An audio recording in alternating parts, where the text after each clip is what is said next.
Welcome to Chatsunami.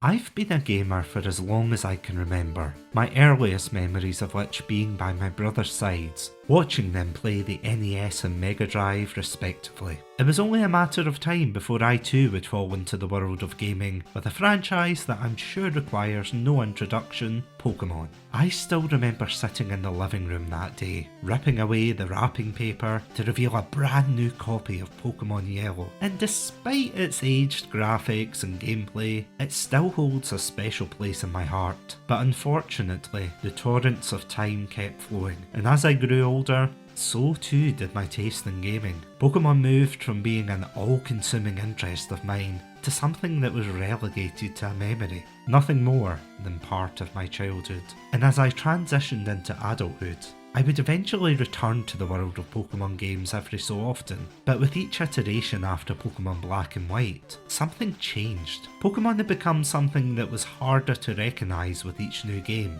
The games of the 3D era felt hollow, like a former shell of what they once were.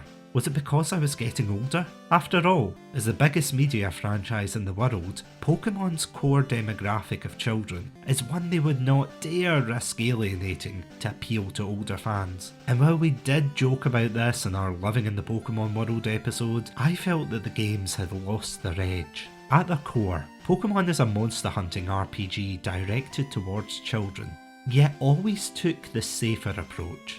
As our audience grew older, Pokemon became the Peter Pan of gaming and chose not to grow up with little changes to their core gameplay. That's not to say there still hasn't been some nods to older Pokemon fans, but overall the media appears to be rightfully aimed at the audience that will garner them both money and attention. But with this fame came other series promising a similar thrill of adventure with monsters at your side, from playing cards and digital devices to even spinning tops. And while not the first nor the last of its genre, there was one entry in 2023 that caught my eye in passing. I remember vaguely seeing a trailer of a red-headed woman pointing her cassette player towards a creature, transforming herself into a ghostly looking sheep to fight off the attacking monster. As crazy as that image sounds, it certainly piqued my curiosity. But over time, the announcement trailer went to the back of my mind, dismissing it more as just another Pokemon clone. It wasn't until recently that I saw it pop up again in Game Pass, recalling vague memories of what I had seen, and decided to give it a shot. And what I found was something far greater than I could have ever hoped for.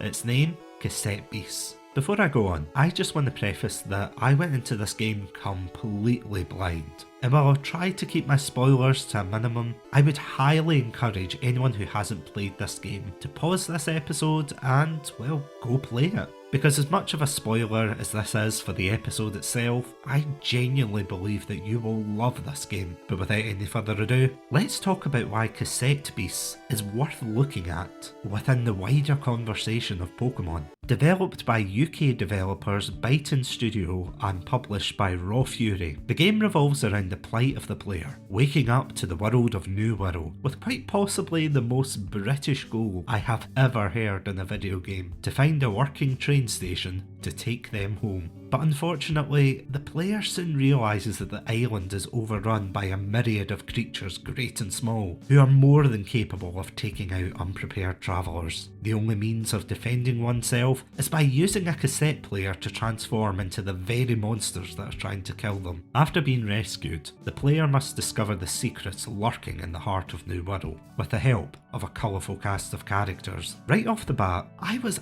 instantly mesmerised by just how great this game looks. Its pixel art is something that, as a person who grew up with games of a similar style, gave me a cosy feeling of nostalgia that I didn't quite expect. While there is a combination of pixel art and 3D models, the developers utilise this blend perfectly, and it makes me want to explore the world of New World further. I never felt bored as I travelled the land, allowing myself to get swept up in the adventure aspect, as I had no idea what would come next. This is made better when you gain access to the overworld abilities by recording certain monsters, significantly opening up the way you can traverse the landscape. Before I go on to the story of this game, I must address the Dawn fan in this room, that being the fact that at first glance, some may regard this as just another Pokemon clone, and at a very basic level, one could draw similarities to the two games. Like many RPGs before it, the game uses elements such as turn-based combat and type matchups to determine what moves are effective, but beyond that, Cassette Beasts places its own unique spin on the monster catching genre by utilising more complex mechanics that pretty much change the way you combat your opponents. Not only are there more types such as Plastic, Beast and Glitter to name a few, but even some type matchups will have secondary effects. For example, in the case of fire types, using them on air types will create a barrier of wind due to an updraft, while using a fire move on a plastic type will melt it, thereby turning it into a poison type. It's little details like these that flesh out the identity of the game, further shown by the sheer roster of moves that each creature can learn, beyond Pokemon's strict limit of 4. And with the ability to eventually fuse your monsters together, the strategies are endless. I must admit, in the early hours of playing this game, I found myself using the age-old strategy of using moves that hit hardest. But once you learn about the mechanics of the game, then New World doesn't stand a chance. Even Cassette Beasts' shiny system, to borrow a phrase from its competitor, where you catch variants of the creatures, is handled really well. In the game, you'll come across bootleg creatures which, other than being a fantastic name, changes the type of the variant monster, thereby becoming more practical than just a palette swapped sprite. Nothing says fear like a traffic crab that's just doused itself in glitter, ready to throw down. But beyond the visuals, I must commend the stellar soundtrack, composed by Joel Bayless and featuring the vocal talents of Shelby Harvey. The instruments alone are fantastic, from luring you into a sense of security as you rest in the town's cafe, to the more up-tempo tracks which play as you fight for your life against the creatures. But the game cleverly weaves in the vocals at particular moments, transforming songs like Same Old Story and Where We Are Now into impactful ones. If you haven't heard them by now, then check out Joel Bayless on YouTube. Could not recommend this music enough. While I wouldn't say the story is usually something that I would think about being a highlight in a monster catching game, there's something quite endearing about the way Cassette Beasts tackles it. As stated before, you're a stranger in a far off land, desperate to return home. Your only choice is to throw yourself into the madness of New World in hopes of returning to your old life. But unlike other games, you soon grow attached to your new home, as well as the partners you meet along the way. The game also allows you to boost your relationship with your companions in a way that provides in-game benefits such as more powerful fusions, making it worthwhile to pay attention to them. Over time, you also learn about their backstories, their hopes and dreams, culminating in a finale to each story that is, well, worth the trouble. And without spoiling it, some of them prove to be really entertaining and at times poignant. But despite the somewhat familiar and comfortable design of the Cassette Beasts themselves, this is followed up by the underlying threat of creatures called Archangels that serve as the game's boss fights. The first time I saw these things, they took me by surprise. As I said before, beyond the initial trailer, I had no idea what I was getting myself into, and when I fought my first Archangel, it left me with a feeling of unease.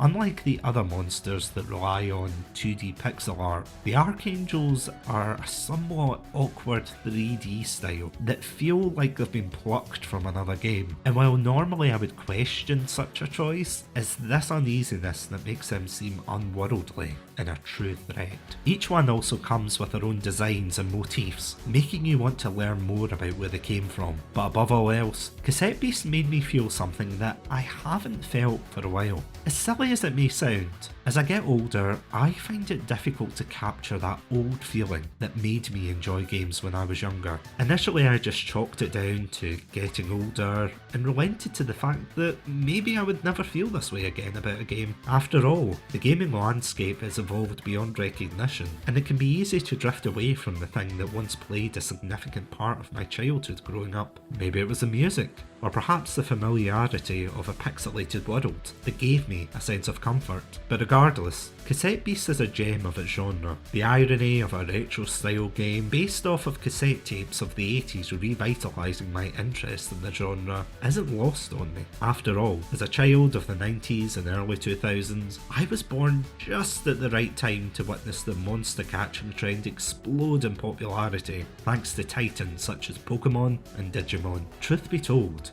before New World, I found myself disillusioned with the monster catching genre, instead exploring other indie titles and more story-based games. But after being transported into the world of New World, I see now that the game is so much more than the initial impressions had given me. As of this episode, Pokemon clones, for lack of a better term, have been all over the internet recently, with the release of another game called Palworld, aka that Pokemon game with guns that you forgot about from 2020. But to call Cassette Beasts a clone does it a great disservice. While I do have my gripes about certain aspects of the game, such as broken combinations and some side quests that should have been main ones, I can't say that I would ever consider this a Pokemon clone. What's even more impressive is the somewhat maturity that it uses when handling certain story beats. I'm not going to pretend that there aren't some goofy elements that may seem melodramatic, but I was pleasantly surprised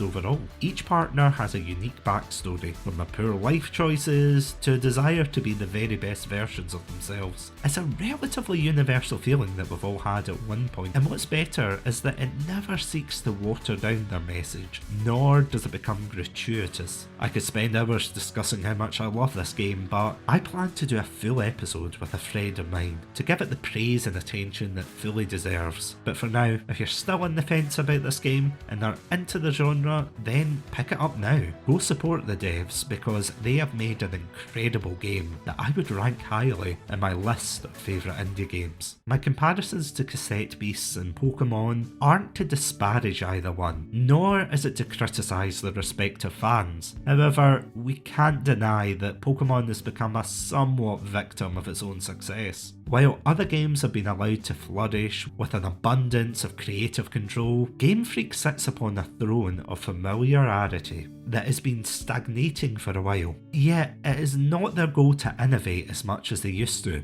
After all, a franchise as big as Pokemon will always do its best to hold on to relevance through the only way it knows. And while other games around it grow up, Pokemon will always be a series fueled by nostalgia and distant memories. But while Pokemon will never truly go away, we're lucky to have games like Cassette Beasts that take up the torch to not only be inspired by them, but to create their own identity in the gaming landscape. So what did you think of Cassette Beasts? Was it your top monster catching RPG of 2023? And which one of you caught a traffic grab? Feel free to reach out via our website, chatsunami.com, and let us know. But until then, thank you all so much for listening to this episode of Chatsu Shorts, and as always, stay safe, stay awesome, and most importantly, stay hydrated.